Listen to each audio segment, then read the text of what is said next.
विश्व के सभी मेरे साथियों को राजरत्न अम्बेडकर की ओर से जय भीम, नमो बुद्धाय। द बुद्धानिस्ट धम्मा के तीसरे एपिसोड में आप सभी लोगों का स्वागत है। कल के भाग में हमने देखा कि सिद्धार्थ के पूर्वज कौन थे और उनका कुल क्या था। आज हम लोग सिद्धार्थ के जन्म के बारे में जानेंगे। सिद्धार्थ इनका जो जन्म हुआ था, ये शुद्धोधन इनके घर जन्मे थे। उस समय शाक्यों की एक प्रथा थी, वो गर्मियों में, मध्य गर्मियों में एक उत्सव मनाया करते थे। ये उत्सव सभी शाक्य इस उत्सव में शामिल हुआ करते थे, सभी शासक परिवार इसमें शामिल हुआ करते थे और ये सामान्य रूप से 7 दिनों तक ये उत्सव चलता था। एक बार महामाया ने ये निश्चय किया कि इस बार का जो उत्सव है वो बड़ी दृढ़तापूर्वक उसको मनाएंगे। फलों से, फूलों से, अन्न धान्यों से इसको मनाया जाएगा, लेकिन किसी भी तरह का मद्यपान इस उत्सव में नहीं हुआ करता था। महामाया 7वें दिन यानी इस उत्सव के आखिरी दिन सुबह जल्दी उठी, सुगंधित पानी से वो नहाई, अच्छे आभूषण पहने, अच्छा खाना खाया और पूरा वो उत्सव में शामिल हुई। पूरा राज परिवार, शासक परिवार शामिल हुआ और उस रात को फिर वो अपने शयन कक्ष में, अपनी शैया के ऊपर, वो शैया भी फूलों से सजाई गई थी, सुगंधित द्रव्यों से सजाई गई थी। और उस रात शुद्धोधन और महामाया ये समीप आए, नजदीक आए और उसी रात महामाया को गर्भधारणा हुई। उसी शैया पे लेटे हुए महामाया को एक सपना आया। महामाया ने देखा, अपने सपने में देखा कि 4 विश्व के रक्षक उनकी जो शैया है वो शैया उठाकर हिमालय पर्वत पर ले गए। हिमालय पर्वत पर ले जाने के बाद एक और वो 4 विश्व के रक्षक खड़े हो गए और उनकी पत्नियां, वो 4 रक्षकों की पत्नियां आई और महामाया को मानसरोवर तालाब पर लेकर गई, उनको सुगंधित पानी से नहलाया, अच्छे आभूषण पहनाए, जैसे किसी बड़े महामानव से उनकी मुलाकात करवानी हो। और फिर थोड़ी ही देर में बोधिसत्व सुमेध नाम की व्यक्ति महामाया के पास आई और महामाया से कहा कि मैं अपना आखिरी जन्म लेना चाहता हूं, क्या आप मेरी माता बनेंगी? महामाया ने बड़े ही उत्साह से और चाह से कहा, क्यों नहीं, मैं आपकी मां बनने के लिए तैयार हूं। और तभी उनका सपना उनको जाग आ गई, उनका सपना टूट गया और उन्होंने ये सपना ये शुद्धोधन को बताया। शुद्धोधन ने दूसरे दिन उनके जो 8 ब्राह्मण हुआ करते थे, जो इस विद्या में पारंगत थे, उनको बुलाया, उनको आभूषण दिए, उनको खाना पीना दिया, उनकी जो फीस हुआ करती थी वो दिया और शुद्धोधन ने यह सपना उन ब्राह्मणों को बताया कि इस सपने का अर्थ बताओ। वो सारे ब्राह्मण उस सपने का अर्थ ढूंढते ढूंढते उन्होंने राजा को, शुद्धोधन को बताया कि आप कोई चिंता ना करें, आपके घर एक बालक जन्म लेगा। अगर वो संसार में रहा तो वो एक चक्रवर्ती सम्राट बनेगा और अगर उसने गृह त्याग किया और वो सन्यासी बन गया तो वो बुद्ध बनेगा। इस तरह का उन्होंने उस सपने का अर्थ बताया।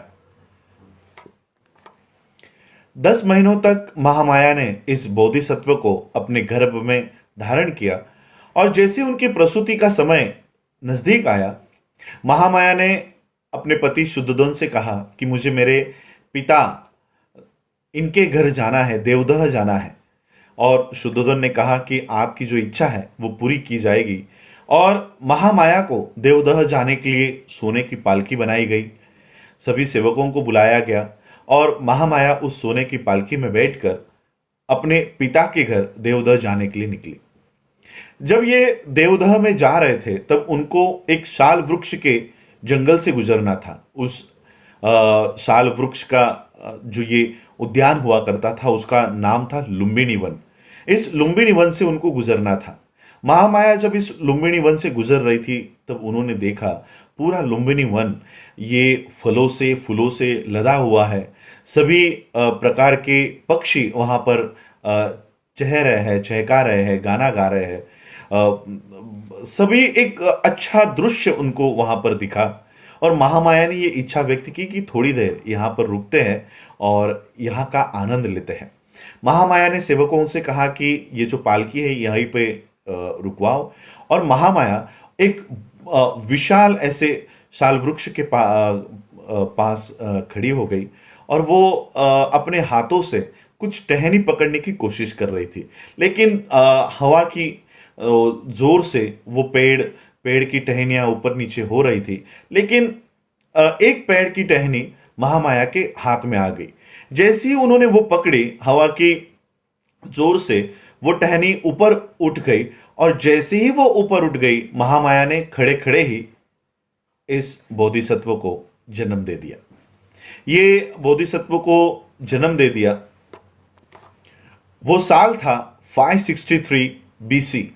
563 बीसी वैशाख पूर्णिमा के दिन सिद्धार्थ का जन्म हुआ।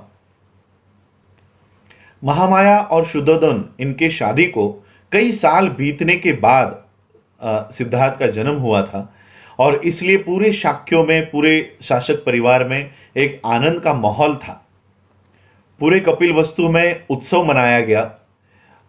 जिस समय सिद्धार्थ का जन्म हुआ उस समय शुद्धोधन ये राजा थे, और स्वाभाविक रूप से सिद्धार्थ ये राजकुमार बन गए। जैसे ही सिद्धार्थ का जन्म हुआ, हिमालय पर एक साधु रहा करते थे जिनका नाम था असित। असित जब अपना ध्यान कर रहे थे तब उन्हें इस आकाश से बुद्ध इस नाम की घोषणा उनको सुनाई देने लगी। वो अपना ध्यान छोड़कर वो अपने दृष्टि से जम्बू द्वीप की ओर देख रहे थे, और उन्होंने देखा कि ये बुद्ध की घोषणा क्यों हो रही है। और तब उन्होंने देखा कि शुद्धोधन के घर में एक बालक जन्मा है, और वो बहुत ही होशियार इस तरह का बालक है, ब्रिलियंट बालक है। तो असित ने इच्छा व्यक्त की कि उस बालक को देखना है, और असित अपने भांजे को लेकर भतीजे को लेकर, नारदत्त को लेकर वो कपिलवस्तु में आए। शुद्धोधन इनके महल पर आके उन्होंने देखा कि शुद्धोधन के महल के बाहर लाखों लोग इकट्ठा हुए हैं। असित ने एक दरबान को, सेवक को कहा कि राजा को अंदर जाके बताओ कि एक साधु उनको मिलना चाहते हैं। तो ये सेवक अंदर आया, शुद्धोधन को बताया कि एक बहुत बूढ़े साधु आए हैं और वो आपको मिलना चाहते हैं। शुद्धोधन ने कहा कि उनको अंदर लेकर आओ। शुद्धोधन ने उस साधु के लिए बैठने के लिए अच्छा आसन बनाया और साधु को बैठने के लिए कहा। साधु ने कहा, शुद्धोधन ने पूछा कि मैंने आपको पहले कभी कपिलवस्तु में देखा नहीं, आप कहाँ से आए हो और आपका आने का कारण क्या है। असित ने बताया कि मुझे पता चला है कि आपके घर में एक बालक का जन्म हुआ है, मैं उसको देखने के लिए आया हूँ। शुद्धोधन ने कहा कि बालक तो अभी सोया है, आपको थोड़ा इंतजार करना होगा। असित ने कहा कि इस तरह के बालक ज़्यादा सोया नहीं करते, वो स्वभाव से ही जागरूक होते हैं। और जैसे ही ये शब्द सिद्धार्थ के कानों पे पड़े, सिद्धार्थ ने हलचल करके ये शुद्धोधन को जाहिर किया कि वो सोए नहीं है। तो असित को पास बुलाया गया। शुद्धोधन ने वो बालक अपने हाथ में दृढ़तापूर्वक उठाकर असित को दिया, और असित ने उस बालक को देखते ही बालक के शरीर पर 32 वो लक्षण जो एक बोधिसत्व के, बुद्ध के शरीर पर होते हैं, वो लक्षण उन्होंने देखे। 80 छोटे छोटे मार्क्स उन्होंने पहचाने, और असित थोड़े देर में रोने लग गए। फूट फूट कर, सांसें भर भर कर वो रो रहे थे। शुद्धोधन को डर लगने लग गया कि मेरे बच्चे के भविष्य में कोई गलत तो नहीं है, ये रो क्यों रहे हैं। तो शुद्धोधन ने असित को रोका और पूछा कि आप रो क्यों रहे हो। असित ने कहा कि डरो मत, आपके बच्चे का भविष्य कोई गलत नहीं है, मैं अपने खुद के लिए रो रहा हूं। मैं इसलिए रो रहा हूं कि अब मैं बूढ़ा हो चुका हूं, कुछ सालों के बाद मर जाऊंगा। आपका जो बेटा है ये निश्चित रूप से ये बुद्ध बनने वाला है, और विश्व में ऐसी क्रांति लाएगा, उस धम्म चक्र को ये प्रवर्तित करेगा जिसको देखने के लिए मैं नहीं हूंगा। जिस धम्म की देशना ये आपका बच्चा देने वाला है, वो धम्म आदि में भी कल्याणकारक होगा, मध्य में भी कल्याणकारक होगा, और अंत में भी कल्याणकारक होगा। इस पूरे विश्व को दुख से बाहर निकालने वाला धम्म ये बालक देने वाला है और उसको देखने के लिए मैं जिंदा नहीं रहूंगा, इसलिए मैं अपने आप के लिए रो रहा हूं। असीत के साथ उनके जो भतीजे थे, असीत ने अपने भतीजे को कहा कि जब भी आप ये वार्ता सुनो कि सिद्धार्थ बुद्ध बन चुका है तो इनके शरण में चले जाना। और असीत ने ये सारी जो भविष्यवाणी थी वो बालक को लेकर की और राजा ने उनको अच्छा खाना पीना देकर फिर असीत वहां से चले गए। 5वें दिन इस बच्चे का नामकरण विधि था। नामकरण विधि हुआ, इस बच्चे का नाम सिद्धार्थ रखा गया।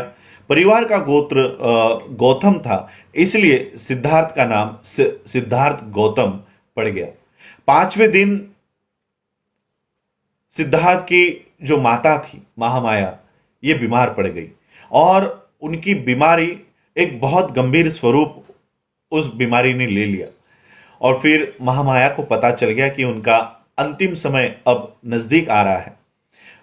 महामाया ने शुद्धोधन को और महाप्रजापति को कहा कि अब मेरा अंतिम समय नजदीक आया है, अब मुझे जाने की इजाजत दो मुझे। और मुझे कोई दुख नहीं है, मुझे कोई दुख नहीं है कि कुछ ही मिनटों में मेरा बच्चा बिना माँ का हो जाएगा। मुझे पूरा विश्वास है कि प्रजापति मेरे बच्चे को अपने माँ से भी ज़्यादा अधिक प्यार करेगी। मुझे दुख इस बात का है कि जो असीत ने कहा कि मेरा बच्चा बुद्ध होगा, वो देखने के लिए मैं नहीं होंगी। और महामाया का देहांत हो गया। और जब महामाया का देहांत हुआ तब सिद्धार्थ सिर्फ 7 दिन के थे। इस तरह महामाया का देहांत हुआ। अब सिद्धार्थ को